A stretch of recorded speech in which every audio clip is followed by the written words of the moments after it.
Pendant que l'électricien faisait des réparations chez moi, il est devenu pâle et a commencé à transpirer. Il a chuchoté. « Madame, sortez de cette maison maintenant. Ne faites pas confiance à votre fils. » J'ai regardé ce qu'il avait trouvé dans le grenier et horrifié, j'ai pris mon sac et je me suis enfui en courant. Je n'aurais jamais imaginé que ma vie puisse changer aussi drastiquement en quelques jours.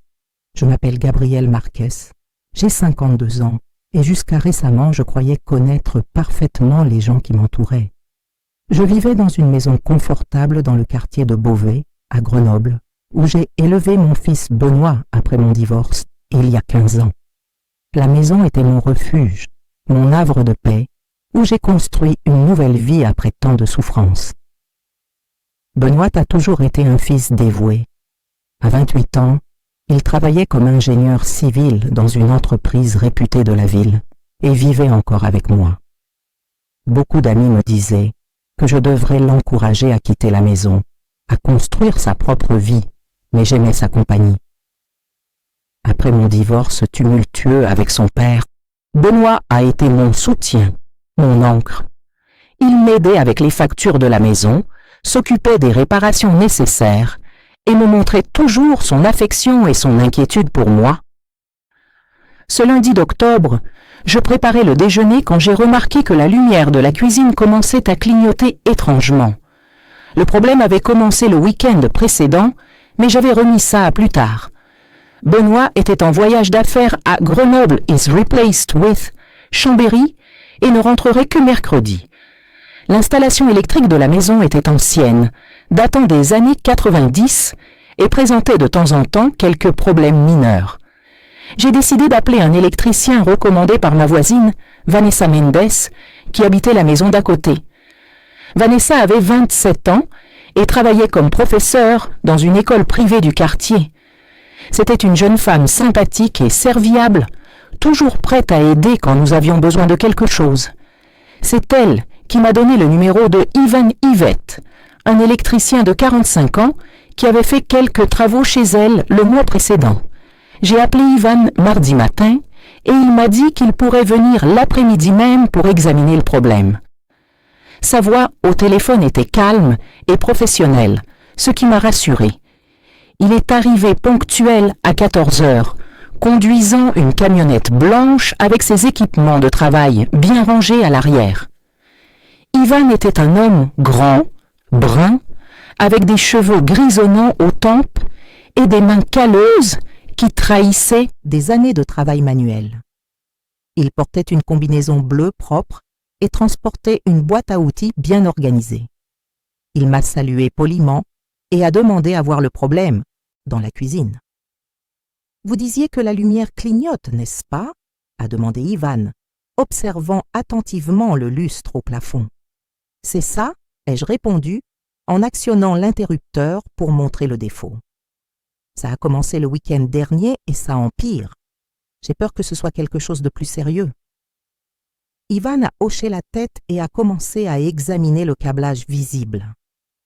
Après quelques minutes d'analyse, il m'a expliqué qu'il devrait vérifier l'installation dans le grenier pour identifier l'origine du problème. « Je peux monter là-haut pour jeter un coup d'œil au câblage principal ?»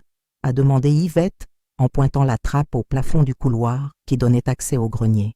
« Bien sûr, faites comme chez vous », ai-je répondu, en allant chercher une échelle dans le placard de la buanderie.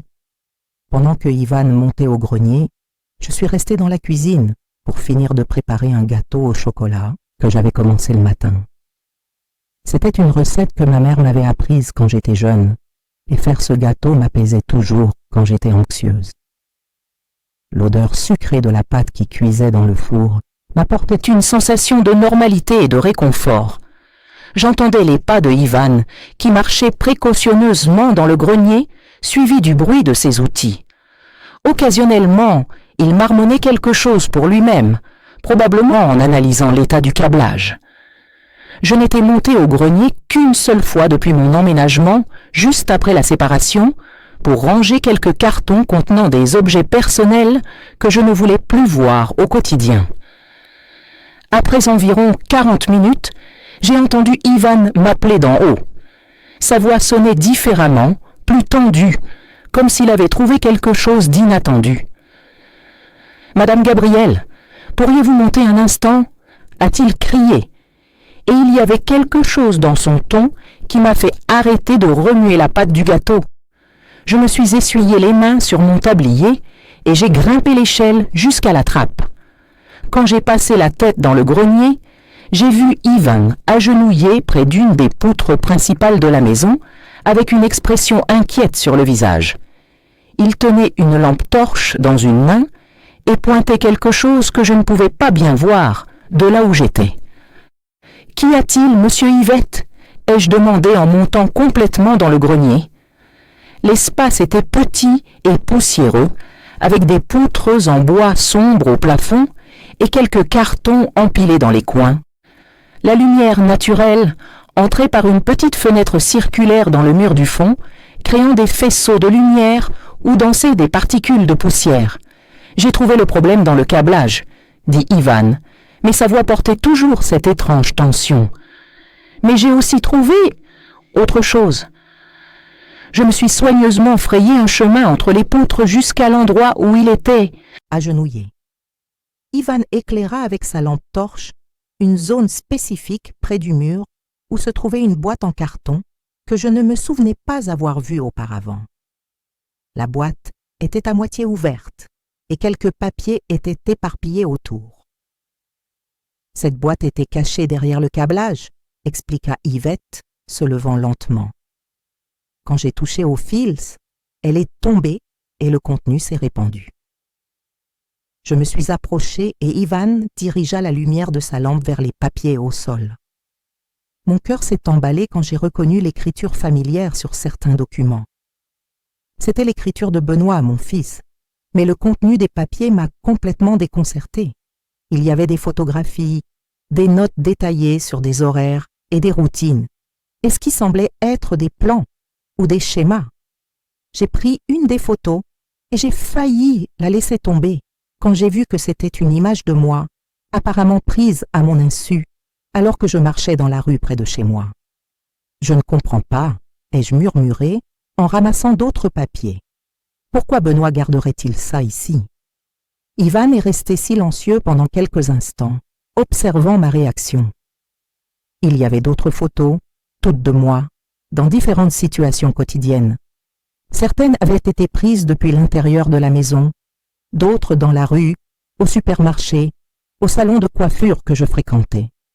C'était comme si quelqu'un documentait méticuleusement chaque aspect de ma routine. Parmi les papiers, j'ai trouvé des notes manuscrites avec des détails troublants sur mes habitudes, mes heures d'arrivée et de départ, les personnes avec qui je parlais, les endroits que je visitais. Tout était enregistré avec une précision obsessionnelle qui m'a donné des frissons.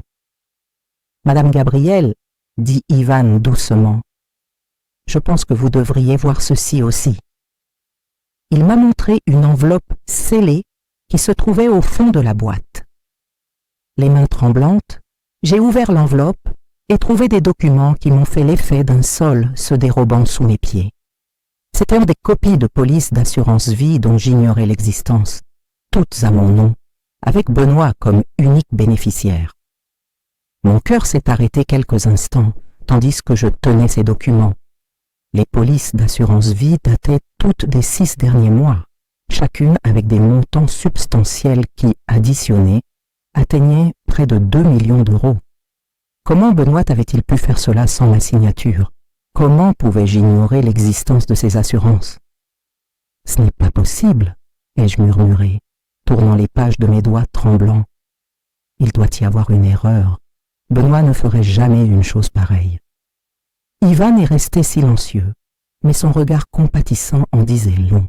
Il a continué à fouiller dans la boîte et on a sorti d'autres documents qui m'ont donné l'impression de tomber dans un abîme sans fond. Il y avait des copies de relevés bancaires de comptes que je ne connaissais pas, tous au nom de Benoît, avec des mouvements financiers suspects et des dépôts réguliers qui ne correspondaient pas à son salaire. « Madame Gabrielle, » dit Yvette gentiment, « il y a d'autres choses ici que vous devez voir. » Il m'a montré un petit carnet à couverture noire, rempli de notes de l'écriture de Benoît. Je l'ai ouvert en tremblant et j'ai trouvé des pages et des pages d'observations détaillées sur ma routine, mes habitudes, mes amitiés. Il y avait même des dessins schématiques de la maison, marquant des points spécifiques comme l'emplacement de ma chambre, mes heures de sommeil, mes sorties. Sur l'une des pages, j'ai trouvé quelque chose qui m'a glacé le sang. Benoît avait écrit sur Vanessa, ma voisine, la décrivant comme un obstacle potentiel et trop proche de maman. Il y avait des notes sur ses heures de visite, ses départs pour le travail, même des détails sur sa relation avec son petit ami. Mon Dieu, ai-je chuchoté, m'asseyant sur une vieille caisse pour ne pas m'évanouir. Ça ne peut pas être réel. Benoît est mon fils, il m'aime, il prend soin de moi. Ivan s'est approché et s'est agenouillé à mes côtés. Son expression était de plus en plus inquiète et j'ai remarqué que ses mains tremblaient légèrement en tenant la lampe. « Madame, il y a autre chose, » dit-il, sa voix presque un murmure. J'ai trouvé ceci en dessous. Yvette m'a montré une grosse enveloppe Manila qui était au fond de la boîte. À l'intérieur, il y avait des photographies qui m'ont fait suffoquer d'horreur.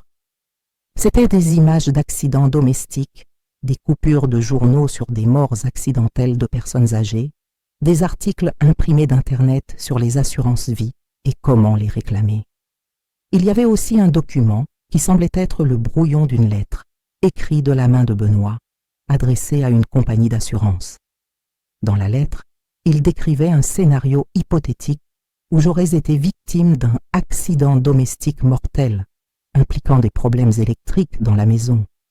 Le niveau de détail était terrifiant, incluant des descriptions de la façon dont un câblage défectueux pourrait provoquer un incendie ou une électrocution.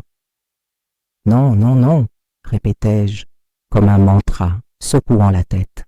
« C'est impossible. Benoît ne me ferait jamais ça. Il est tout ce que j'ai et je suis tout ce qu'il a. » Mais au fur et à mesure que je continuais à lire, la cruelle réalité commençait à s'imposer. Il y avait des références aux conversations que Benoît avait eues avec moi sur mon âge, sur ma tendance à devenir étourdi, sur le fait qu'il serait naturel que quelque chose m'arrive. Des conversations qui m'avaient semblé être de l'affection filiale à l'époque, mais qui prenaient maintenant une signification sinistre. Ivan se leva et commença à marcher nerveusement dans le petit espace du grenier. Il regardait constamment la trappe, comme s'il s'attendait à ce que quelqu'un puisse apparaître à tout moment. « Madame Gabrielle, » dit-il, s'arrêtant soudainement et me regardant droit dans les yeux. « Vous avez dit que votre fils rentre de voyage demain ?»« Oui, » répondis-je automatiquement, encore sous le choc de tout ce que j'avais découvert.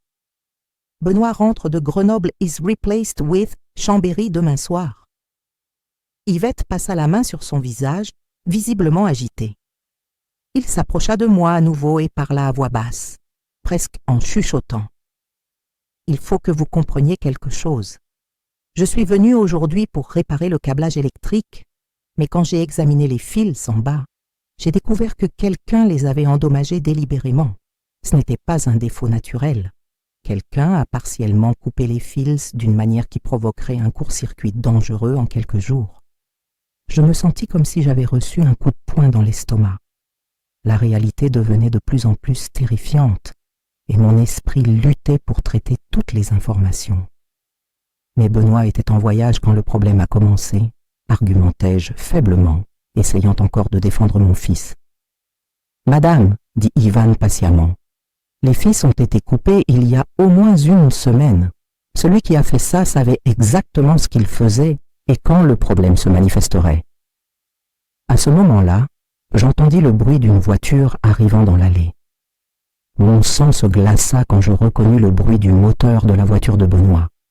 Je regardai Ivan, qui était devenu pâle et commençait à transpirer visiblement. « Il ne devrait pas être là, » murmurai-je, sentant la panique m'envahir. « Benoît ne rentre que demain. » Ivan se déplaça rapidement vers la petite fenêtre du grenier et regarda dehors. Son expression de peur confirma mes pires craintes. « C'est lui, » dit Yvette, se tournant vers moi avec urgence. « Madame, nous devons sortir d'ici maintenant. » J'entendis la porte d'entrée s'ouvrir et la voix familière de Benoît m'appeler. « Maman, je suis rentré. » J'ai pu avancer mon voyage. Le ton joyeux et affectueux de la voix de mon fils, qui me rassurait autrefois, sonnait maintenant comme une terrible menace. Ivan s'approcha de moi, ses yeux remplis d'une détermination urgente qui contrastait avec la peur évidente sur son visage. « Maman, où es-tu » La voix de Benoît résonna à nouveau dans la maison, plus proche maintenant. Ivan saisit mon bras doucement mais fermement. Il transpirait et sa respiration était accélérée. Quand il parla, sa voix sortit comme un murmure désespéré. « Madame, sortez de cette maison maintenant. Ne faites pas confiance à votre fils. » Je regardais à nouveau tous les documents éparpillés sur le sol du grenier, les photographies, les polices d'assurance, les plans détaillés, et la réalité s'imposa finalement complètement. Mon propre fils, le garçon que j'avais élevé et protégé, planifiait ma mort pour toucher l'argent de l'assurance. J'entendis les pas de Benoît monter les escaliers, me cherchant à l'étage supérieur.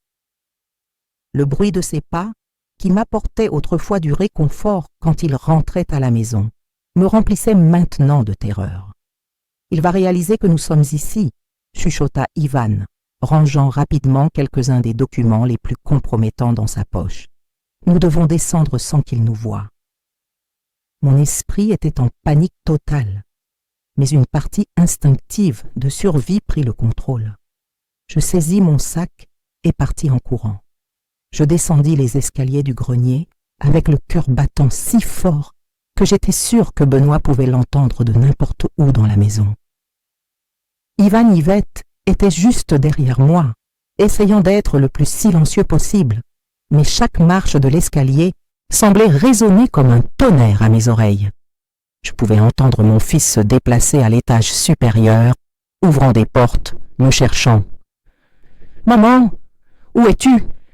J'ai vu qu'il y a une camionnette d'électricien dehors, » cria Benoît, et il y avait quelque chose dans son ton qui me glaça. C'était la même voix affectueuse que d'habitude, mais je pouvais maintenant percevoir une note d'irritation mal dissimulée. Yvette tint doucement mon bras quand nous arrivâmes au rez-de-chaussée, indiquant que nous devions nous diriger vers la porte de derrière. Mon esprit était en plein chaos, luttant pour assimiler tout ce que j'avais découvert. Comment était-il possible que Benoît, mon propre fils, planifie ma mort ? Comment n'avais-je rien remarqué pendant tous ces mois ? Nous marchions en silence dans la cuisine, et je me souvenais de toutes les fois où Benoît avait fait des remarques sur mon âge, sur ma mémoire qui flanchait, sur les problèmes électriques dans la maison. Des conversations qui, à l'époque, me semblaient être la préoccupation naturelle d'un fils attentionné, mais qui prenaient maintenant un sens totalement différent et terrifiant. « Cette camionnette ne devrait pas être ici », j'entendis Benoît murmurer à l'étage. Ses pas commencèrent à se diriger vers l'escalier, et je savais qu'en quelques secondes, il descendrait au rez-de-chaussée. Ivan me tira derrière le réfrigérateur, dans le petit espace entre celui-ci et le mur, où nous étions cachés de la vue de quiconque descendait les escaliers. Je tremblais de façon incontrôlable, non seulement de peur, mais aussi d'une douleur profonde qui commençait à s'installer dans ma poitrine. La découverte que mon propre fils voulait me tuer détruisait tout ce que je croyais sur notre famille. Benoît descendit les escaliers d'un pas lourd, et je pus l'entendre marcher dans le salon, puis dans la cuisine. Il s'arrêta tout près de notre cachette, et je retins ma respiration, priant pour qu'il ne nous trouve pas. « Électricien !» cria Benoît, sa voix résonnant dans la maison. « Je sais que vous êtes ici. J'ai vu votre camionnette dehors. » Yvette serra ma main, essayant de me rassurer, mais je pouvais sentir qu'il était aussi terrifié.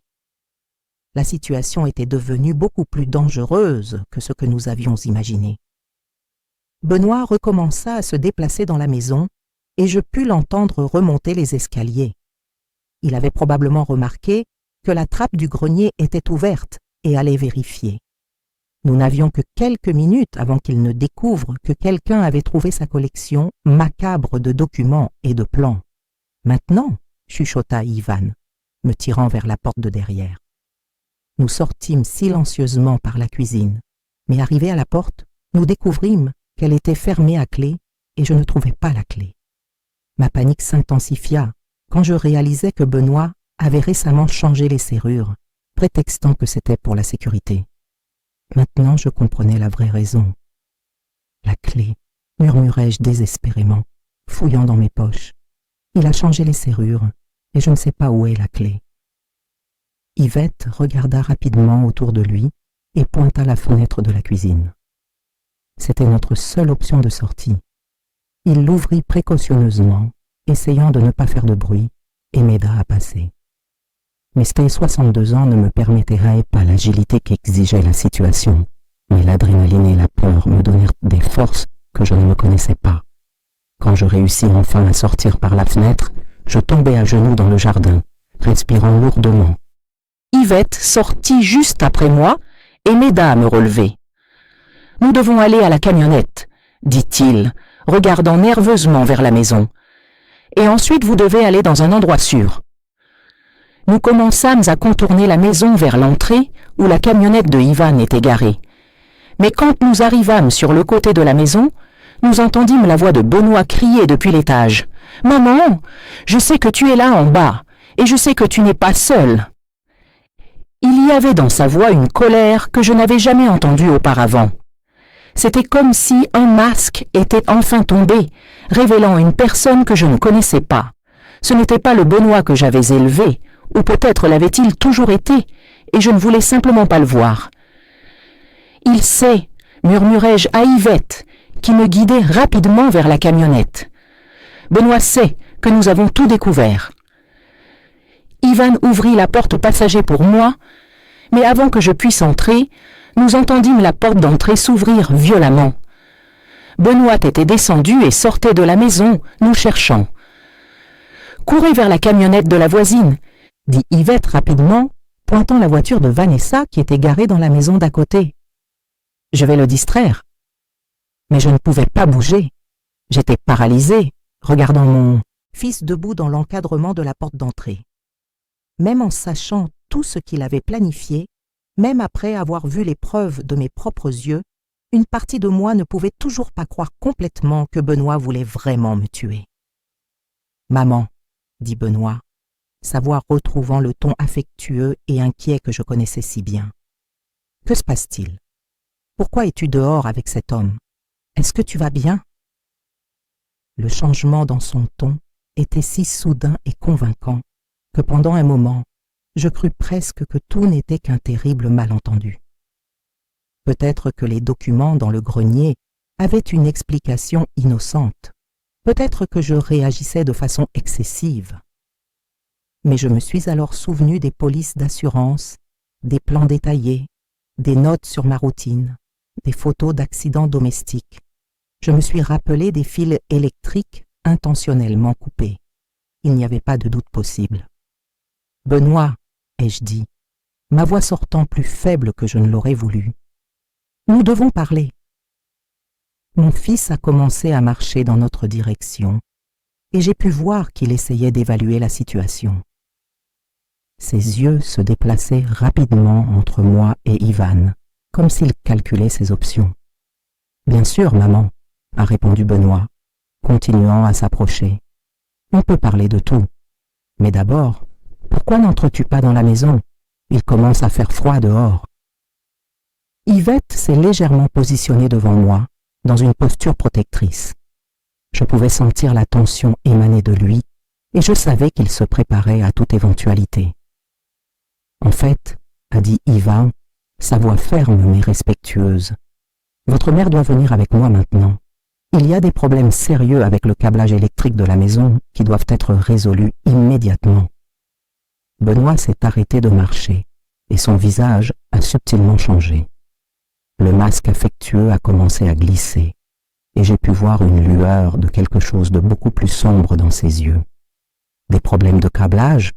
a répété mon fils, sa voix prenant un ton légèrement menaçant. « Quel genre de problème ?»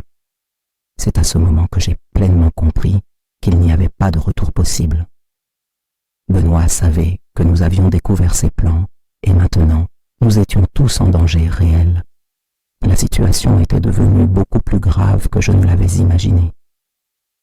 Yvette a fait un pas en arrière, me poussant doucement vers la maison de Vanessa. Mais Benoît a remarqué notre mouvement et a commencé à bouger aussi, bloquant notre chemin vers la rue. « Personne ne va nulle part jusqu'à ce que je comprenne ce qui se passe ici », a dit Benoît. Et maintenant, toute prétention d'affection avait disparu de sa voix. Je savais que je perdais un temps précieux.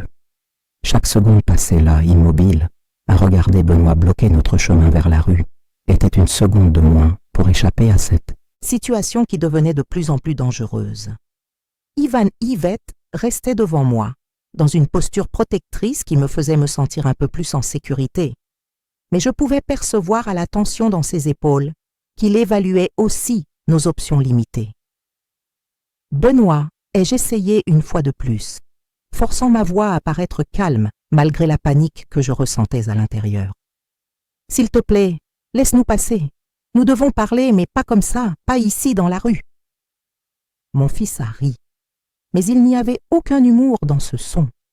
C'était un rire froid, calculateur, qui m'a fait réaliser que la personne devant moi n'était pas vraiment le Benoît que je pensais connaître.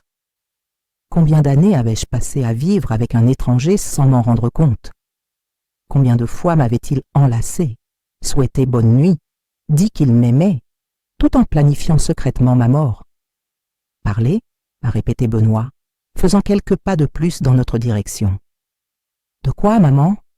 De comment tu as envahi ma vie privée? De comment tu as laissé cet inconnu entrer dans notre maison et fouiller dans nos affaires? » Yvette s'est positionnée de manière encore plus protectrice entre moi et Benoît, et j'ai pu voir qu'il évaluait la distance jusqu'à sa camionnette. Mais Benoît s'était positionné stratégiquement de manière à bloquer toute tentative de notre part d'atteindre le véhicule. « Monsieur Benoît », a dit Ivan, sa voix gardant un ton professionnel malgré la situation tendue. « J'étais ici simplement pour effectuer une réparation électrique demandée par votre mère. Pendant le travail, j'ai trouvé des irrégularités qui doivent être signalées aux autorités compétentes. » L'expression de Benoît a instantanément changé. Le masque du fils inquiet a complètement disparu, remplacé par quelque chose de beaucoup plus sinistre. Je pouvais voir dans ses yeux qu'il calculait ses options, décidant quel serait son prochain coup. « Des irrégularités ?» a demandé Benoît, sa voix maintenant chargée d'une menace à peine voilée. Quel genre d'irrégularité un simple électricien pourrait-il trouver si intéressante? C'est à ce moment que j'ai entendu le bruit d'une porte s'ouvrant dans la maison d'à côté. Vanessa Mendes sortait pour vérifier ce qui se passait, probablement attirée par les voix élevées qui venaient de la rue. Mon cœur s'est serré en la voyant, car je savais que maintenant, elle aussi pouvait être en danger. « Gabriel ?» a appelé Vanessa, marchant dans notre direction avec une expression inquiète. « Tout va bien là-bas? J'ai entendu des voix. »« Vanessa, non !» ai-je crié avant de pouvoir me retenir. « Retourne à la maison et verrouille la porte. » Mais c'était déjà trop tard. Benoît avait remarqué qu'une personne de plus était impliquée dans la situation, et je pouvais voir à son expression que cela compliquait encore plus ses plans. Vanessa s'est arrêtée à mi-chemin, confuse, regardant entre moi, Ivan et Benoît, avec une expression de totale incompréhension. « Que se passe-t-il ici ?» demanda mon ami, sa voix trahissant une réelle inquiétude pour moi. « Gabriel, tu as l'air terrifié. » Benoît se tourna légèrement pour regarder Vanessa, et je profitais de ce moment de distraction pour chuchoter à Yvette. « C'est notre chance. » Mais Ivan secoua la tête de façon presque imperceptible, indiquant que nous ne devrions pas bouger tant que Vanessa était exposée. Je compris immédiatement son inquiétude. Si nous tentions de fuir maintenant, nous laisserions mon ami seul avec Benoît, et après tout ce que j'avais découvert sur mon fils, je ne pouvais pas être sûre qu'il ne lui ferait pas aussi quelque chose d'horrible. « Vanessa » dit Benoît, reportant son attention sur mon ami, sa voix retrouvant une partie du ton affectueux que je connaissais si bien. c'est bien que tu sois là. Je m'inquiète pour ma mère. Elle agit très étrangement aujourd'hui. » Je vis Vanessa se détendre légèrement en entendant la voix familière et apparemment préoccupée de Benoît. Elle l'avait toujours apprécié, l'avait toujours considéré comme un fils exemplaire. Comment pourrais-je lui expliquer, ici dans la rue, devant lui, que tout ce que nous pensions de Benoît n'était qu'un mensonge? « Étrange comment ?» demanda Vanessa, faisant quelques pas de plus dans notre direction. Elle a laissé cet homme entrer dans la maison, et maintenant elle refuse de rentrer, expliqua Benoît, désignant Ivan d'un geste qui semblait désinvolte, mais que je percevais comme calculé. Je crains qu'elle ne se fasse manipuler par quelqu'un aux mauvaises intentions. L'habileté de Benoît à manipuler la situation me terrifiait encore plus. Il réussissait à faire paraître que c'était moi qui étais irrationnel, que c'était Ivan qui représentait une menace. Si je ne connaissais pas la vérité, si je n'avais pas vu les documents de mes propres yeux, peut-être aurais-je même cru la version qu'il présentait. « Gabriel, » dit Vanessa, maintenant avec une expression sincèrement inquiète, alors qu'elle s'approchait encore. « Que se passe-t-il? Pourquoi ne veux-tu pas rentrer chez toi ?» Je regardais mon ami, essayant de trouver un moyen de communiquer la gravité de la situation, sans alerter Benoît sur ce que nous savions. Mais comment pourrais-je expliquer que mon propre fils planifiait de me tuer? Comment pourrais-je lui faire comprendre le danger sans avoir l'air complètement folle? « Vanessa, réussis-je enfin à dire, j'ai besoin que tu me fasses confiance maintenant. J'ai besoin que tu retournes chez toi et que tu appelles la police. » L'expression de Benoît changea instantanément en entendant mes paroles. Le masque affectueux disparut complètement et je pus voir une colère froide et calculatrice dans ses yeux. À ce moment-là, je compris qu'il n'y avait plus moyen de faire semblant, plus moyen de maintenir les apparences. La situation avait atteint un point de non-retour. « La police ?» répéta Vanessa, visiblement confuse. « Gabriel, que se passe-t-il? Pourquoi veux-tu que j'appelle la police ?» Benoît fit quelques pas de plus dans notre direction, et je pus voir qu'il perdait patience. Ses mains étaient serrées en poing, et il y avait quelque chose dans sa posture qui me fit comprendre qu'il se préparait à prendre une mesure drastique. « Personne n'appellera la police, » dit Benoît, sa voix maintenant chargée d'une autorité que je n'avais jamais entendue auparavant. C'est un malentendu familial qui peut se résoudre entre nous. Ivan bougea légèrement, se positionnant de manière à protéger Vanessa et moi. Je pouvais sentir la tension qui émanait de lui, et je savais qu'il se préparait à tout ce qui pourrait arriver. « Monsieur Benoît ?» dit Yvette, sa voix ferme, mais essayant encore de maintenir un ton respectueux. « Je pense qu'il vaut mieux que nous nous calmions tous et que nous parlions de cela de façon civilisée. »« Civilisée ?» Benoît rit de nouveau, ce rire froid qui me faisait frissonner. « Vous envahissez ma maison, vous fouillez dans mes affaires et vous voulez parler de civilité ?» C'est à ce moment que Vanessa sembla enfin réaliser que quelque chose n'allait vraiment pas. Je vis son expression changer, je vis le moment exact où elle comprit que la situation était beaucoup plus grave qu'elle ne l'avait imaginé initialement. « Benoît, » dit mon ami, sa voix maintenant plus prudente, « peut-être vaudrait-il mieux que nous nous calmions tous. Gabriel, pourquoi ne me dis-tu pas ce qui se passe ?» Je regardais Vanessa, puis Ivan, puis Benoît. Je savais que j'arrivais au moment où je devrais prendre une décision.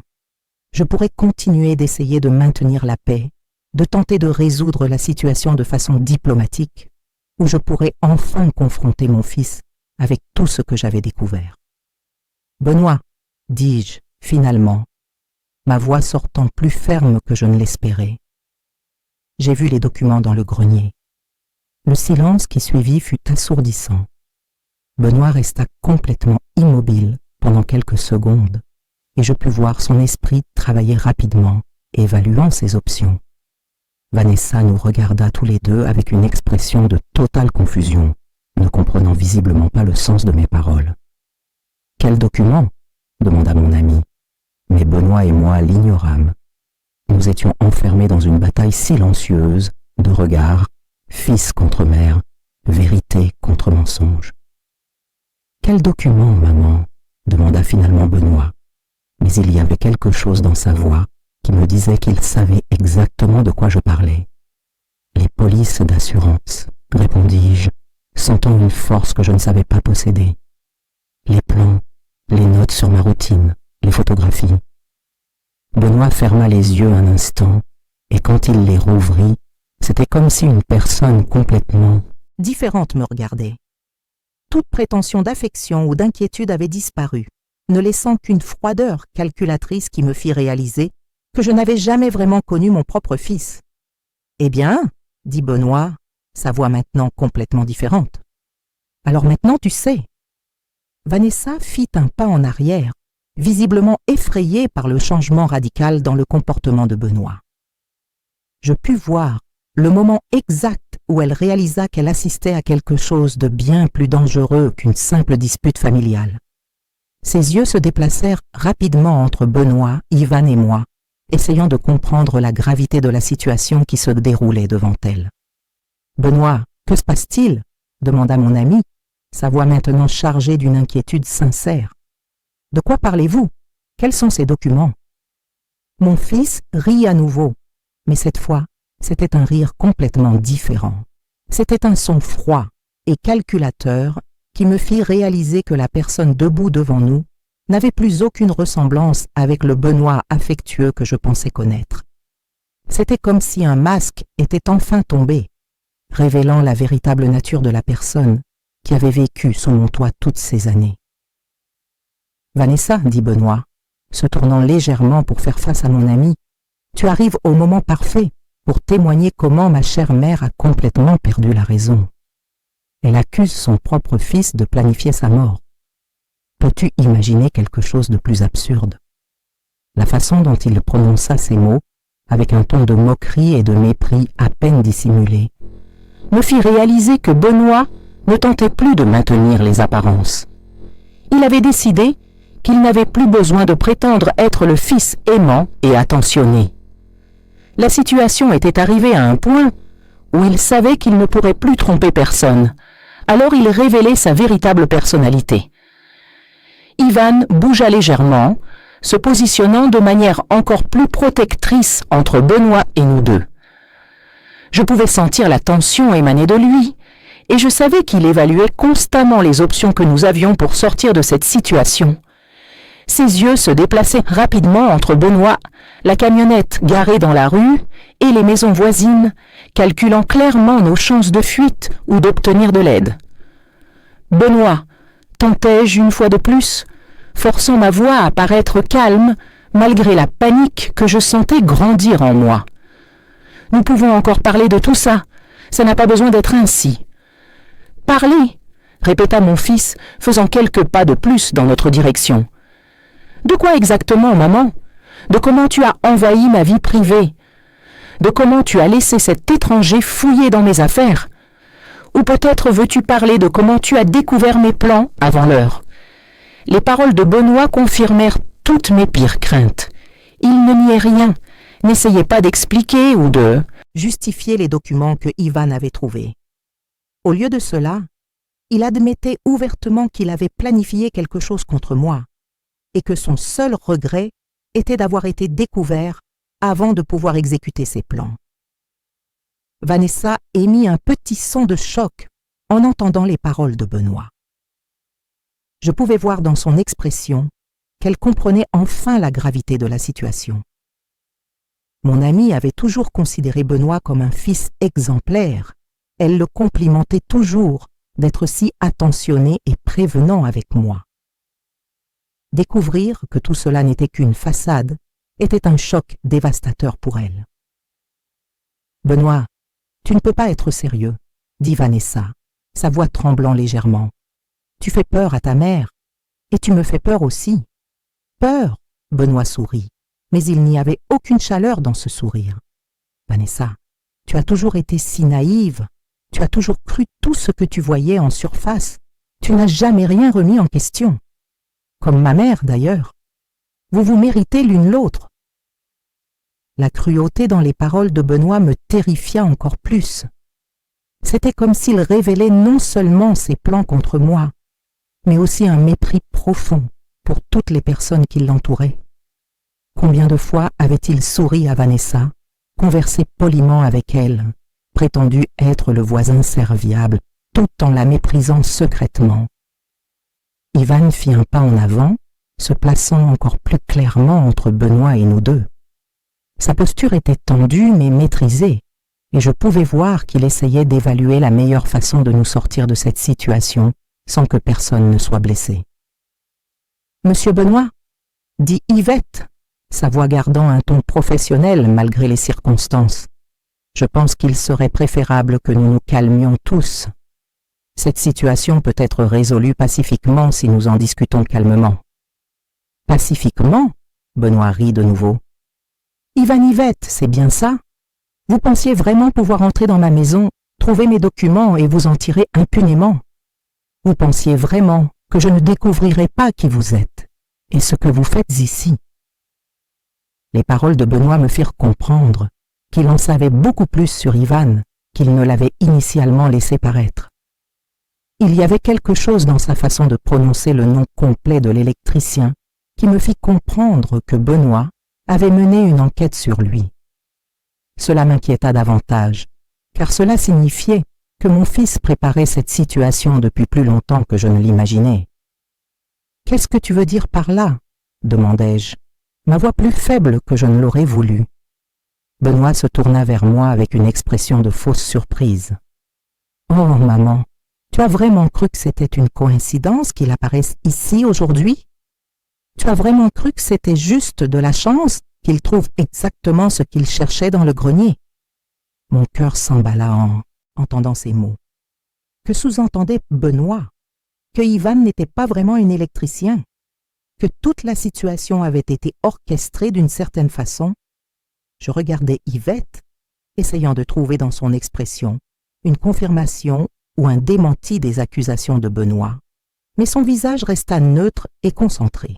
« Monsieur Benoît, » dit Ivan calmement, « je suis venu aujourd'hui uniquement pour effectuer la réparation électrique que votre mère a demandée.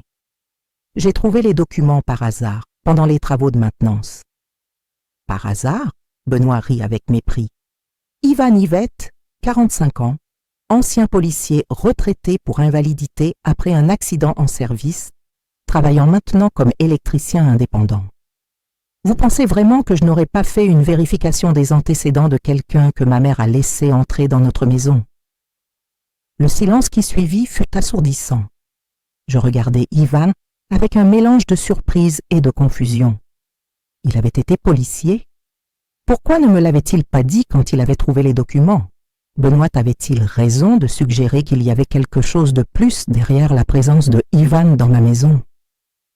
Yvette soupira profondément avant de répondre. « C'est vrai que j'ai été policier pendant 20 ans, dit-il, gardant sa voix calme et maîtrisée. Et c'est vrai que j'ai pris ma retraite après un accident.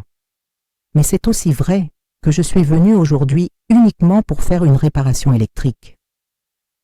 Le fait d'avoir une expérience policière m'a aidé à reconnaître la nature suspecte des documents que j'ai trouvés. Mais cela ne change pas le fait que je les ai trouvés par hasard. » Vanessa regardait entre nous tous avec une expression de totale confusion. Je pouvais voir que mon ami essayait de traiter toutes les informations qui étaient révélées, tentant de comprendre comment un simple mardi après-midi s'était transformé en une situation si complexe et dangereuse.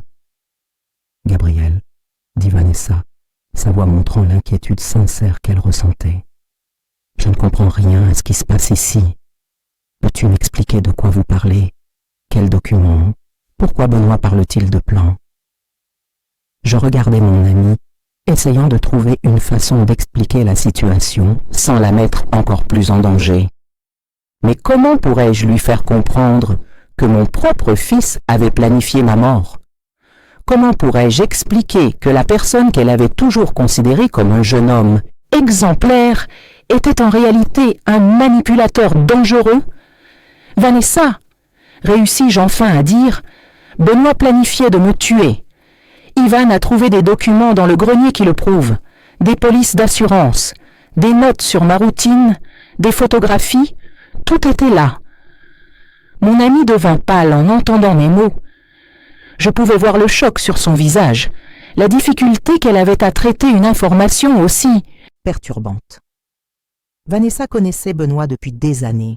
Elle l'avait toujours considéré comme un fils dévoué et affectueux. Découvrir que tout cela n'était qu'une façade était dévastateur pour elle. « Ce ne peut pas être vrai », murmura Vanessa, secouant lentement la tête. « Benoît, dis-moi que ce n'est pas vrai. Dis-moi que ta mère se trompe. » Benoît regarda Vanessa avec une expression qui mêlait amusement et mépris. « Pourquoi mentirais-je maintenant, Vanessa? Vous connaissez déjà la vérité. Il n'y a plus de raison de faire semblant. » La froideur avec laquelle il prononça ces mots me fit comprendre que Benoît avait décidé d'abandonner complètement toute prétention de normalité. Il n'essayait plus de convaincre qui que ce soit de son innocence. Il ne tentait plus de maintenir la façade du fils aimant. C'était comme s'il avait décidé que, puisque ses plans avaient été découverts, il n'y avait plus de raison de cacher sa véritable nature. « Mais pourquoi ?» demanda Vanessa, sa voix tremblant légèrement. « Pourquoi ferais-tu ça à ta propre mère ?» Benoît rit à nouveau, ce rire glacial qui me donnait des frissons. « L'argent, Vanessa.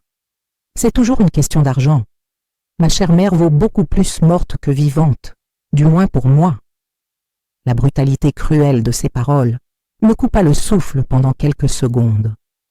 C'était une chose de savoir intellectuellement que Benoît planifiait de me tuer pour l'argent, mais l'entendre l'admettre si naturellement, avec tant de froideur, était dévastateur d'une manière que je n'avais pas anticipée. Ivan bougea légèrement, et je pouvais voir qu'il devenait de plus en plus tendu face à la tournure que prenait la conversation. Ses yeux ne cessaient de faire des allers-retours entre Benoît et les environs, évaluant clairement nos options de fuite ou d'obtention d'aide. « Benoît, tentai-je une fois de plus, ma voix sortant plus faible que je ne l'aurais souhaité. Tu es mon fils, je t'aime. Nous pouvons trouver un moyen de résoudre tes problèmes financiers sans... » « Sans quoi, mère ?» interrompit Benoît, sa voix chargée de sarcasme. « Sans me tuer ? Mais tu ne comprends pas. Je ne veux pas seulement résoudre mes problèmes financiers. Je veux me débarrasser de toi.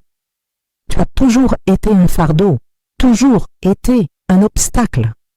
La seule chose bien que tu aies jamais faite pour moi, c'est de souscrire ces polices d'assurance. » Les mots de Benoît étaient comme des coups de poignard dans mon cœur.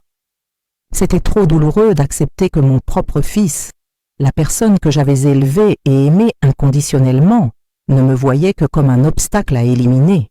Combien d'années avais-je passé à m'inquiéter pour lui, à prendre soin de lui, à essayer d'être la meilleure mère possible, pour découvrir qu'il me méprisait? Vanessa pleurait silencieusement, visiblement dévastée par ce dont elle était témoin. Je savais que mon amie ressentait non seulement le choc et l'horreur, mais aussi une profonde tristesse pour moi. Elle réalisait que je découvrais la vérité la plus douloureuse qu'une mère puisse affronter. « Monsieur Benoît, » dit Ivan, sa voix essayant encore de maintenir un ton respectueux malgré la gravité de la situation. « Je pense qu'il serait préférable que nous nous calmions tous et réfléchissions à cela plus attentivement. » Benoît se tourna pour faire face à Ivan, avec une expression d'hostilité pure. « Vous essayez encore d'être le héros de la situation, Ivan? Vous pensez toujours pouvoir sauver la mise et sortir d'ici comme le grand sauveur? » La tension dans la voix de Benoît me fit comprendre que la situation se détériorait rapidement. Il devenait de plus en plus agité, de plus en plus impatient, et j'avais peur de ce que cela pourrait signifier pour notre sécurité. Si Benoît avait vraiment prévu de me tuer, de quoi serait-il capable maintenant que ses plans avaient été découverts? Je pouvais sentir que la situation atteignait un point dangereux. L'hostilité dans la voix de Benoît augmentait à chaque mot, et son langage corporel indiquait qu'il perdait rapidement le contrôle de la situation. Ivan restait en position défensive, mais je voyais qu'il évaluait aussi constamment nos chances de sortir de là, sans que quelqu'un ne soit blessé. « Vous savez ce qui m'agace le plus, Ivan ?» poursuivit Benoît, faisant quelques pas de plus dans notre direction. C'est que vous pensiez vraiment pouvoir entrer dans ma maison, découvrir mes plans et simplement sortir d'ici pour tout raconter à tout le monde. Vous pensiez vraiment que ce serait aussi facile? Yvette maintint son calme, mais je pouvais voir la tension dans ses muscles. Monsieur Benoît, je comprends que vous soyez contrarié, mais nous n'avons pas besoin de résoudre cela de manière violente. Nous pouvons parler comme des personnes civilisées. Civilisées? Benoît ricana avec mépris. Il n'y a rien de civilisé dans cette situation, Ivan. Vous avez violé ma vie privée, fouillé dans mes affaires, et maintenant vous essayez de jouer les héros. Ce n'est pas civilisé, c'est de l'ingérence. Vanessa fit un pas en arrière, visiblement effrayée par l'agressivité croissante de Benoît. Je pouvais voir que mon amie commençait à comprendre qu'elle n'assistait pas simplement à une dispute familiale, mais à quelque chose de beaucoup plus dangereux. Ses yeux se déplaçaient nerveusement entre nous, essayant de comprendre la réalité de la situation. « Benoît !» tentai-je à nouveau, forçant ma voix à paraître plus ferme que je ne l'étais. « Tu es toujours mon fils. Peu importe ce que tu as prévu, nous pouvons encore trouver un moyen de résoudre cela. Tu n'as pas besoin de faire quelque chose que tu pourrais regretter plus tard. » Error na tradução. Connection broken. Connection aborted. Error. DEL 53. Uma conexão estabelecida foi anulada pelo software no computador host non 653 non. Connection aborted. Error 153. Uma conexão estabelecida foi anulada pelo software no computador host non 653 non. Tout ça est ce qui m'énerve le plus, poursuivit Benoît, commençant à faire les 100 pas comme un animal en cage. C'est que vous essayez tous encore de me traiter comme si j'étais un enfant qui a fait quelque chose de mal et qui peut être réprimandé. Vous ne comprenez pas que je suis un adulte qui a pris des décisions conscientes. Ivan était resté sur la défensive, mais je pouvais voir qu'il s'inquiétait de plus en plus du comportement erratique de Benoît. Ses yeux ne cessaient de naviguer rapidement entre mon fils et les alentours, cherchant clairement un moyen de nous sortir de cette situation. « Monsieur Benoît, » dit Yvette calmement, « personne n'essaie de vous traiter comme un enfant. Nous essayons simplement de comprendre la situation et de trouver un moyen de tout résoudre pacifiquement. » Pacifiquement? Benoît s'arrêta et fixa Ivan avec une expression d'hostilité pure. Tu crois vraiment qu'après tout ce qui s'est passé ici aujourd'hui, après tout ce qui a été découvert, il est encore possible de résoudre les choses pacifiquement? Je sentais les larmes commencer à se former dans mes yeux. C'était déchirant de réaliser que mon propre fils était devenu une menace pour moi et pour les personnes que j'aimais. Benoît, le garçon que j'avais élevé, éduqué et aimé inconditionnellement, s'était transformé en quelqu'un que je ne reconnaissais plus. « Benoît, s'il te plaît, » tentai-je une fois de plus, ma voix se brisant légèrement. « Tu es toujours mon fils. Peu importe ce qui s'est passé, peu importe ce que tu as planifié, je t'aime toujours. Nous pouvons trouver un moyen de résoudre cela ensemble. » Mon fils me regarda quelques secondes avec une expression que je n'arrivais pas à déchiffrer. Pendant un instant, j'ai cru voir une lueur du Benoît que je connaissais, une ombre de la personne attentionnée qu'il était autrefois. Mais cette expression disparut, remplacée par la froideur qui était devenue son trait dominant. « L'amour » dit Benoît avec un rire amer. « Maman, tu crois vraiment que l'amour résout tout? Tu penses qu'après avoir découvert que je planifiais de te tuer, on peut simplement s'embrasser et faire comme si rien ne s'était passé? » Les mots de Benoît étaient comme des coups de poignard dans mon cœur. C'était trop douloureux d'accepter que la personne que j'aimais le plus au monde ne me voyait que comme un obstacle à éliminer. Combien de nuits avais-je passé éveillé à m'inquiéter pour lui? Combien de fois m'étais-je sacrifié pour m'assurer qu'il ait tout ce dont il avait besoin, pour découvrir qu'il me méprisait? Vanessa pleurait silencieusement, visiblement bouleversée par ce dont elle était témoin. Je savais que mon ami ressentait non seulement de l'horreur face à la situation, mais aussi une profonde tristesse pour moi. Elle voyait une mère découvrir la vérité la plus douloureuse possible sur son propre fils. « Vanessa, » dit Benoît, se tournant vers mon amie avec une expression calculatrice, « tu es très silencieuse. Que penses-tu de tout ça? Tu es choquée de découvrir que le Benoît que tu connaissais n'était qu'une façade ?» Mon amie regarda Benoît avec un mélange de peur et de tristesse. « Je ne sais pas quoi penser, » murmura-t-elle. « J'ai toujours pensé que tu étais un bon fils. J'ai toujours admiré la façon dont tu prenais soin de Gabriel. » « Prenais soin ?» Benoît ricana avec mépris. « Vanessa, tout ce que j'ai fait, c'était jouer un rôle.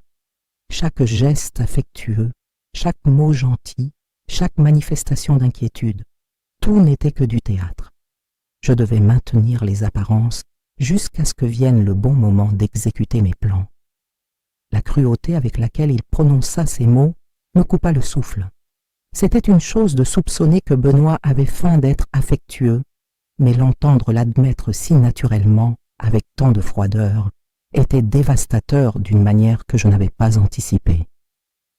Ivan bougea légèrement, et je pouvais voir qu'il devenait de plus en plus tendu face à la tournure que prenait la situation. Il y avait quelque chose dans sa posture qui m'indiquait qu'il se préparait à agir si nécessaire. « Monsieur Benoît, » dit Yvette, sa voix gardant ce ton professionnel qui était devenu sa marque de fabrique. « Je pense que nous sommes tous un peu perturbés. Ce serait peut-être mieux si nous nous séparions quelques minutes pour que chacun puisse réfléchir plus clairement. » Benoît regarda Ivan avec une expression d'amusement malveillant. « Se séparer? Ivan, tu crois vraiment que je vais vous laisser partir d'ici après tout ce que vous avez découvert? Tu penses vraiment que je suis aussi naïf que ça? » La façon dont Benoît prononça ces mots me fit comprendre qu'il n'avait aucune intention de nous laisser sortir de cette situation. Il y avait une détermination froide dans sa voix qui m'indiquait qu'il avait pris une décision sur ce qu'il allait faire de nous. « Qu'est-ce que tu prépares, Benoît ?» demandai-je, ma voix sortant plus faible que je ne l'aurais voulu. Mon fils m'a regardé avec ce sourire froid qui était devenu son expression caractéristique. « Je prévois de résoudre un problème, mon maman. Vous êtes devenu un problème et je dois trouver une solution. » Je savais qu'il n'y avait plus de temps pour les tentatives de persuasion ou de négociation. L'expression sur le visage de Benoît avait changé en quelque chose que je n'avais jamais vu auparavant, une détermination froide et calculatrice qui m'a fait comprendre qu'il avait vraiment décidé que nous ne pouvions pas sortir vivants de cette maison. Mon fils ne se contentait plus de menacer ou d'essayer de nous intimider. Il avait pris une décision concernant notre sort.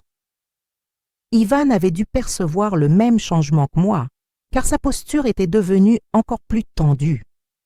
Je pouvais voir qu'il évaluait rapidement nos options, ses yeux se déplaçant entre Benoît, les issues possibles et nous deux. Yvette avait de l'expérience avec les situations dangereuses et je pouvais sentir qu'il se préparait à agir. « Benoît » ai-je tenté une dernière fois, forçant ma voix à paraître plus calme que je ne l'étais. « Tu as encore le choix. Tu peux arrêter maintenant, avant qu'il ne soit trop tard. Tu peux nous laisser tous partir d'ici, et nous pouvons oublier que cela s'est produit. » Mon fils m'a regardé avec une expression mêlant amusement et mépris. « Oublier? Maman, tu crois vraiment qu'après tout ce qui a été révélé ici aujourd'hui, l'un d'entre vous pourrait simplement oublier? Tu penses que Ivan va oublier qu'il a découvert mes plans? Que Vanessa va oublier avoir entendu notre conversation? » Vanessa a émis un petit gémissement de peur, comprenant clairement que Benoît la considérait comme un témoin qui devait être réduit au silence. Mon amie tremblait visiblement maintenant, et je pouvais voir des larmes couler sur son visage. Elle était venue chez moi pour une simple visite sociale et se retrouvait maintenant entraînée dans une situation qui pourrait lui coûter la vie. « Vanessa ne dira rien à personne », ai-je dit désespérément, essayant de protéger mon amie. « C'est une personne discrète, elle sait garder des secrets. Tu peux lui faire confiance. »« Confiance » Benoît t'a ri d'un rire amer. « Maman, tu n'as toujours pas compris que je ne fais confiance à personne, surtout pas après aujourd'hui. Vous êtes tous devenus un problème qui doit être résolu. » Ivan a fait un pas presque imperceptible en avant, se positionnant de manière encore plus protectrice entre Benoît et nous deux. « Monsieur Benoît » a dit Yvette de sa voix professionnelle, mais je pouvais détecter une tension croissante dans son ton. « Je pense que vous devez réfléchir très attentivement à ce que vous envisagez de faire. Une fois que vous aurez franchi certaines lignes, il n'y aura plus de retour en arrière possible. » Retour en arrière? Mon fils a regardé Ivan avec une expression de fausse surprise. « Ivan, tu penses vraiment que je n'ai pas réfléchi à toutes les conséquences? Tu crois que je suis arrivé jusqu'ici sans avoir un plan complet? » La façon dont Benoît a prononcé ces mots m'a fait réaliser quelque chose de terrifiant. Il n'agissait pas par impulsion ou désespoir. Il y avait une qualité calculatrice dans sa voix qui m'indiquait qu'il avait déjà envisagé toutes les possibilités, y compris celle de devoir gérer des témoins. Mon fils s'était préparé à des scénarios comme celui-ci. « Vous savez ce qu'il y a de plus ironique dans tout ça ?» a continué Benoît, recommençant à marcher d'un côté à l'autre, mais en restant toujours entre nous et la sortie. « C'est que si vous n'aviez pas été si curieux, si Ivan n'avait pas décidé de jouer au détective, tout se serait déroulé parfaitement. Ma mère aurait eu un accident domestique tragique, mais tout à fait crédible, et j'aurais été le fils endeuillé, recevant les condoléances de tous. » Entendre Benoît parler de ma mort planifiée, avec tant de froideur, comme s'il ne s'agissait que d'un problème logistique à résoudre, m'a fait ressentir un mélange d'horreur et de tristesse presque insupportable. Comment avais-je échoué si complètement en tant que mère? Comment n'avais-je pas réalisé que j'élevais quelqu'un capable de planifier mon assassinat? Vanessa pleurait plus intensément maintenant, visiblement dévastée non seulement par le danger dans lequel elle se trouvait, mais aussi par la cruauté de ce dont elle était témoin. « Benoît, » a-t-elle murmuré entre ses larmes, « comment peux-tu parler ainsi de ta propre mère? Gabrielle t'a toujours tant aimé. » L'amour? Mon fils s'est arrêté de marcher et a fixé Vanessa avec une expression d'irritation. « Vanessa, tu as toujours été trop sentimentale. L'amour ne paie pas les factures, ne résout pas les problèmes financiers, ne garantit pas un avenir confortable. L'amour n'est qu'un sentiment gênant qui entrave les décisions pratiques. » Ivan a légèrement bougé, et je pouvais percevoir qu'il devenait de plus en plus préoccupé par le comportement erratique de Benoît. Yvette maintenait son attitude professionnelle, mais je pouvais voir qu'il évaluait constamment la situation, cherchant une opportunité pour nous sortir de là. « Monsieur Benoît, » dit Ivan calmement, « je comprends que vous traversez peut-être des difficultés financières. Beaucoup de gens font face à ce genre de problème. Mais il existe d'autres moyens de résoudre ces questions, des moyens qui n'impliquent pas de blesser les personnes qui tiennent à vous. » Benoît regarda Ivan avec une expression de mépris. « D'autres moyens? Ivan, pensez-vous vraiment que je n'ai pas exploré toutes les autres options? Croyez-vous que j'ai pris cette décision à la légère? » Il y avait une qualité défensive dans la voix de Benoît qui me fit comprendre que, malgré toute sa froideur, il ressentait encore le besoin de justifier ses actes. C'était comme si une partie de lui savait encore que ce qu'il faisait était mal, même s'il essayait de tout rationaliser comme une nécessité pratique. « Vous voulez savoir la vérité ?» poursuivit mon fils, sa voix devenant plus intense. « La vérité, c'est que j'ai essayé d'autres moyens. J'ai essayé d'emprunter de l'argent, j'ai essayé de trouver de meilleurs emplois, j'ai tenté des investissements. Rien n'a fonctionné. Et pendant ce temps, ma mère était là, assise sur une propriété de valeur et une somme considérable en assurance vie, sans rien faire de productif avec ses ressources. La façon dont Benoît parlait de moi, comme si je n'étais qu'un ensemble d'actifs financiers, m'a profondément blessée. Pour lui, je n'étais plus une personne, une mère qu'il avait aimée et pris soin de lui toute sa vie. Je n'étais qu'un obstacle entre lui et l'argent qu'il considérait comme son droit. Benoît, dis-je, essayant de garder ma voix ferme, malgré les larmes qui commençaient à couler sur mon visage. Si tu avais besoin d'argent, pourquoi ne pas m'en avoir parlé? Tu sais que j'ai toujours essayé de t'aider quand je le pouvais. Mon fils me regarda avec une expression d'impatience. Parler? Maman, combien d'argent pourrais-tu me donner? Quelques milliers? Des dizaines de milliers? Cela ne résoudrait pas mes problèmes. Mais ta mort, avec les assurances et la vente de la propriété, ça résoudrait tout, définitivement. Ivan fit un autre pas presque imperceptible vers l'avant. Monsieur Benoît, il faut que vous compreniez une chose. Même si vous exécutez vos plans originaux maintenant, même si quelque chose nous arrive à tous, cela ne résoudra pas vos problèmes. Cela ne fera qu'en créer de bien plus grands. De plus grands problèmes? Benoît rit avec mépris. Ivan, vous essayez de me faire peur? Vous pensez que je n'ai pas réfléchi à comment gérer les enquêtes? Vous pensez que je n'ai pas un plan pour expliquer ce qui s'est passé ici, aujourd'hui? L'assurance avec laquelle Benoît dit cela m'effraya encore plus. Ce n'était pas seulement qu'il avait prévu de me tuer, il avait aussi planifié comment échapper aux conséquences. Mon fils était devenu quelqu'un capable non seulement de meurtre, mais d'un meurtre soigneusement calculé et prémédité. Vanessa regardait entre nous avec une expression d'horreur grandissante. « Benoît, dit-elle, sa voix tremblante, tu ne peux pas être sérieux.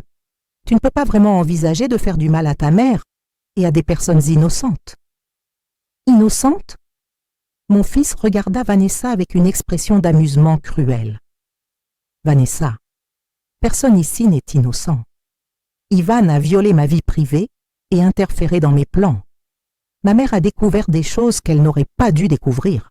Et toi, tu es arrivé au mauvais moment et tu as entendu des choses que tu n'aurais pas dû entendre. » La façon dont Benoît parlait, comme si nous étions tous coupables d'avoir découvert ses plans homicides, me montrait à quel point sa perception de la réalité s'était déformée.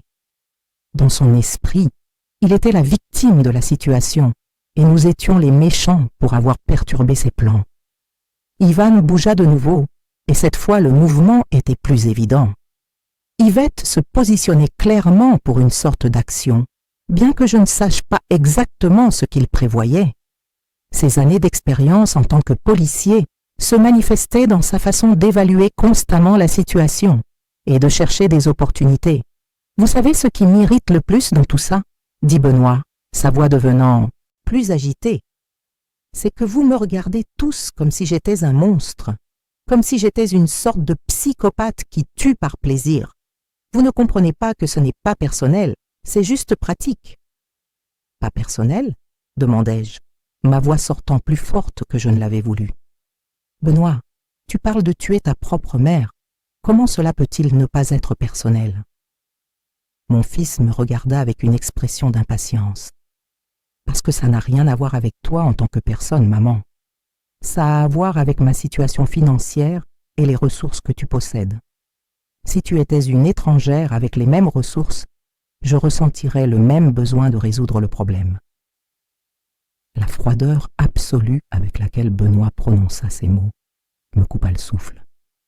C'était une chose de soupçonner qu'il ne m'aimait plus, mais entendre que je ne signifiais pas plus pour lui qu'un étranger était dévastateur d'une manière que je n'avais pas anticipée. Ivan a dû remarquer ma réaction, car il a légèrement bougé, comme s'il se préparait à me soutenir physiquement si nécessaire. Yvette partageait son attention entre consoler les victimes et surveiller l'agresseur, démontrant l'expérience professionnelle qu'il avait acquise au fil des années. « Benoît !» tenta Vanessa une fois de plus, la voix brisée. « Il est encore temps d'arrêter tout ça. Tu peux encore choisir d'être différent. Tu peux encore choisir de ne blesser personne. » Mon fils regarda Vanessa avec une expression mêlant amusement et irritation. « Choisir d'être différent? Vanessa, tu parles comme si c'était un film où le méchant a un changement de cœur à la dernière minute. La réalité ne fonctionne pas comme ça. La façon dont Benoît rejetait toute possibilité de changement m'a fait comprendre qu'il s'était vraiment convaincu qu'il n'avait pas d'autres options. Il y avait quelque chose de presque fanatique dans sa détermination, comme s'il était devenu obsédé par son plan, au point de ne plus pouvoir envisager d'alternative. Ivan fit un pas de plus, et cette fois Benoît remarqua le mouvement. « Ivan, dit mon fils d'un ton d'avertissement, je te suggère de rester où tu es. Tu as déjà causé assez de problèmes pour aujourd'hui. » Yvette s'arrêta, mais maintint sa posture tendue et alerte. « Monsieur Benoît, je ne veux pas causer plus de problèmes. Je veux juste que tout le monde sorte de cette situation sans être blessé. » « Sans être blessé ?» Benoît rit d'un rire dépourvu de toute trace d'humour. « Ivan, tu crois vraiment que c'est encore possible ? Après tout ce qui a été révélé ici aujourd'hui, après tous les secrets qui ont été découverts, tu penses vraiment qu'on peut simplement faire comme si rien ne s'était passé ? Je sentais que la situation atteignait un point critique. Benoît devenait de plus en plus agité, et son langage corporel indiquait qu'il se préparait à prendre une sorte d'action définitive. Le temps des négociations et des tentatives de persuasion s'épuisait rapidement. « Benoît, dis-je, faisant une dernière tentative désespérée, si tu fais vraiment ça, si tu blesses vraiment des innocents, tu ne pourras plus jamais vivre avec toi-même. Tu peux penser que ça résoudra tes problèmes, mais ça créera des blessures dans ton âme qui ne cicatriseront jamais. » Mon fils me regarda pendant quelques secondes, avec une expression que je n'arrivais pas à déchiffrer complètement. Pendant un bref instant, j'ai cru voir quelque chose qui ressemblait à du doute dans ses yeux, une ombre du garçon qu'il avait été avant de se transformer en la personne froide et calculatrice qui se tenait devant nous. Mais cette expression disparut, remplacée par la détermination implacable qui était devenue son trait dominant. Des blessures dans l'âme, dit Benoît avec un rire amer. « Maman, tu vis encore dans un monde de fantasmes. Seuls les résultats pratiques comptent. » Ivan bougea à nouveau, et cette fois, le mouvement fut plus décisif. Yvette avait clairement décidé qu'il ne pouvait plus attendre pour agir. Ses instincts professionnels prenaient le dessus, et il se préparait à faire ce qui était nécessaire pour nous protéger. Benoît remarqua immédiatement le changement dans la posture de Ivan. « Alors c'est comme ça que ça va se passer, » dit mon fils, sa voix prenant un ton de finalité qui me remplit de terreur absolue. 2 ans plus tard, j'étais assise sur la terrasse de ma nouvelle maison, une propriété plus petite mais chaleureuse dans le quartier de Pinheiros, observant le mouvement tranquille de la rue bordée d'arbres. Le soleil d'octobre de l'après-midi créait des ombres douces dans le jardin que j'avais planté avec tant de soin ces derniers mois. C'était difficile de croire que 2 ans s'étaient écoulés depuis cet après-midi terrible qui avait complètement changé le cours de ma vie. Ivan Yvette apparut au coin de la rue, marchant vers ma maison avec cette démarche ferme et assurée que j'avais appris à reconnaître et à apprécier. Il portait une petite boîte à outils et souriait en me voyant sur la terrasse. Au cours des 2 dernières années, Yvette était devenue bien plus que l'électricien qui avait sauvé ma vie. Il était devenu mon compagnon, mon confident et mon ancre émotionnelle pendant le long et douloureux processus de reconstruction de mon existence. « Comment s'est passée la consultation avec la docteure Soline aujourd'hui ?» demanda Ivan, montant les marches de la terrasse et s'asseyant sur la chaise à côté de moi. « Bien, répondis-je, ressentant un véritable soulagement de pouvoir dire cela. Elle a dit que je faisais des progrès significatifs dans mon processus de guérison. Il y a encore des moments difficiles, particulièrement quand je pense à Benoît, mais ils ne sont plus aussi fréquents ou intenses qu'ils l'étaient la première année. » Yvette me prit doucement la main, un geste devenu naturel entre nous au fil des mois. Sa présence constante et patiente avait été cruciale pour mon rétablissement émotionnel. Ivan n'avait jamais essayé de précipiter mon processus de guérison, n'avait jamais minimisé ma douleur et avait toujours été là quand les cauchemars ou les crises d'anxiété me submergeaient. « Et comment te sens-tu par rapport à l'audience de la semaine prochaine ?» demanda-t-il, faisant référence à la dernière séance du procès de Benoît. Je soupirai profondément avant de répondre. La procédure judiciaire avait été longue et extrêmement douloureuse. Benoît avait été arrêté immédiatement après les événements de cet horrible après-midi, quand Ivan avait réussi à le maîtriser jusqu'à l'arrivée de la police. Les preuves trouvées dans le grenier, combinées à nos témoignages, avaient été plus que suffisantes pour une condamnation pour tentative d'homicide avec préméditation et planification de meurtre. Je suis nerveuse mais aussi soulagée, ai-je admis. Ce sera bien de finalement tourner cette page et de pouvoir aller de l'avant complètement. La docteure Soline dit que cette clôture officielle peut être très importante pour mon processus de guérison. Ivan acquiesça avec compréhension. Il avait accompagné toute la procédure judiciaire à mes côtés, offrant un soutien émotionnel et témoignant quand nécessaire. Yvette n'en parlait jamais, mais je savais que voir Benoît emmené menotté cet après-midi-là avait aussi été traumatisant pour lui. Après tout, Ivan avait risqué sa propre vie pour nous protéger. Vanessa a appelé ce matin, dis-je, changeant de sujet pour quelque chose de plus réconfortant.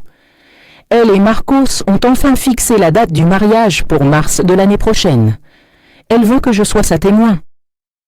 Yvette sourit sincèrement en entendant cette nouvelle. C'est merveilleux, Gabriel. Vanessa mérite tout le bonheur du monde, surtout après tout ce qu'elle a vécu avec nous ce jour-là. Mon amie avait été profondément traumatisée par les événements dont elle avait été témoin. Pendant des mois, elle avait eu des difficultés à dormir et développé une anxiété sévère qui avait nécessité un suivi psychologique intensif. Vanessa se blâmait d'être arrivée chez moi à ce moment-là, comme si sa présence avait d'une certaine manière aggravé la situation. Il a fallu beaucoup de temps et de nombreuses séances de thérapie pour qu'elle comprenne qu'elle n'avait été qu'une victime des circonstances. Elle va beaucoup mieux maintenant, continuai-je, ressentant une gratitude sincère pour le rétablissement de mon amie. Marcos a été un soutien incroyable pour elle. Il l'a beaucoup aidée pendant les mois les plus difficiles, quand elle pouvait à peine sortir de chez elle. Ivan se leva et alla vers la petite table où j'avais laissé une carafe de jus d'orange. Il servit 2 verres et m'en offrit un, geste simple mais attentionné qui montrait à quel point notre cohabitation était devenue naturelle et confortable. « Et comment te sens-tu par rapport à la vente de l'ancienne maison ?» demanda Yvette, faisant référence à la propriété où toute cette terrible situation s'était produite. « Soulagée, répondis-je sans hésitation. Je n'aurais jamais pu y retourner vivre après tout ce qui s'est passé. Chaque pièce me rappelait Benoît, les années que j'ai passées sans savoir qui il était vraiment, les plans qu'il avait faits. Cette nouvelle maison représente un nouveau départ complet. La vente de l'ancienne propriété avait été finalisée il y a 6 mois et j'avais utilisé une partie de l'argent pour acheter cette maison plus petite, mais beaucoup plus chaleureuse. J'avais investi le reste de façon conservative, suivant les conseils d'un conseiller financier que Ivan m'avait recommandé. C'était ironique de penser que Benoît avait planifié ma mort pour avoir accès à des ressources financières que finalement j'utilisais pour construire une nouvelle vie heureuse sans lui. J'ai encore des cauchemars parfois, admis-je, me sentant en sécurité pour partager mes peurs les plus profondes avec Ivan. Je rêve que Benoît a réussi à exécuter ses plans ou qu'il s'échappe de prison et vient même ici me chercher. Mais la docteure Soline dit que c'est normal et que ça diminuera avec le temps. Yvette s'approcha et m'enlaça doucement. « Tu es l'une des femmes les plus courageuses que je connaisse, Gabriel. Ce que tu as traversé aurait été dévastateur pour n'importe qui. Mais tu as trouvé la force de te reconstruire et de créer une nouvelle vie. C'est extraordinaire. » Je sentis des larmes de gratitude se former dans mes yeux. Ivan était entré dans ma vie au moment le plus terrible que j'ai jamais affronté. Mais sa présence était devenue une bénédiction inattendue. Notre relation s'était développée naturellement au fil des mois, basée sur la confiance mutuelle et l'affection sincère que nous ressentions l'un pour l'autre.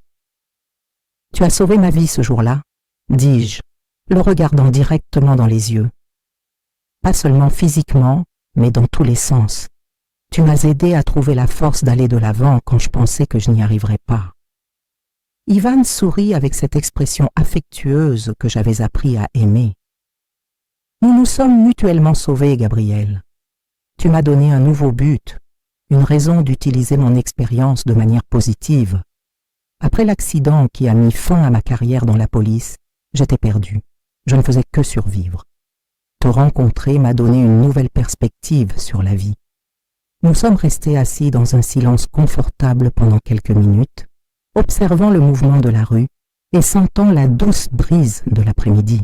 C'était difficile à croire qu'il y a 2 ans, je vivais avec un fils qui planifiait secrètement ma mort, et maintenant je construisais une nouvelle vie aux côtés d'un homme qui se souciait sincèrement de moi. La docteure Soline a dit quelque chose d'intéressant aujourd'hui, ai-je commenté, brisant le silence. Elle a dit que parfois, les expériences les plus traumatisantes peuvent nous faire découvrir des forces que nous ne savions pas posséder, qu'elles peuvent nous montrer qui nous sommes vraiment quand tout nous est enlevé. Ivan a acquiescé pensivement. Elle a raison. Tu as découvert que tu es beaucoup plus forte et résiliente que tu ne l'imaginais. Et tu as découvert que tu es capable de tout recommencer, même après une trahison aussi profonde. La trahison de Benoît avait été dévastatrice, non seulement à cause de la tentative de meurtre, mais aussi par la découverte que tout ce que je croyais sur notre relation était un mensonge. Pendant des mois, j'ai remis en question ma capacité de jugement, me demandant comment j'avais pu échouer si complètement à percevoir la vraie nature de mon propre fils. La thérapie avait été essentielle pour m'aider à comprendre que je n'étais pas responsable des choix que Benoît avait faits. Parfois, je me demande encore où j'ai échoué en tant que mère, ai-je avoué, exprimant une peur qui me hantait encore occasionnellement. « Gabriel, » a dit Ivan avec une douce fermeté, « tu n'as pas échoué. Benoît a pris des décisions conscientes en tant qu'adulte. Tu as été une mère dévouée et aimante. Ce qu'il est devenu est le résultat de ses propres choix, pas des tiens. » Je savais que Ivan avait raison, et la thérapie m'avait aidé à comprendre cela intellectuellement. Mais il y avait encore des moments où la douleur de la trahison et la culpabilité maternelle refaisaient surface. C'était un processus de guérison qui, je le savais, prendrait du temps, peut-être des années, pour être complètement résolu. Vanessa a dit qu'elle amènerait Marcos dîner samedi prochain. Ai-je changé de sujet pour quelque chose de plus joyeux?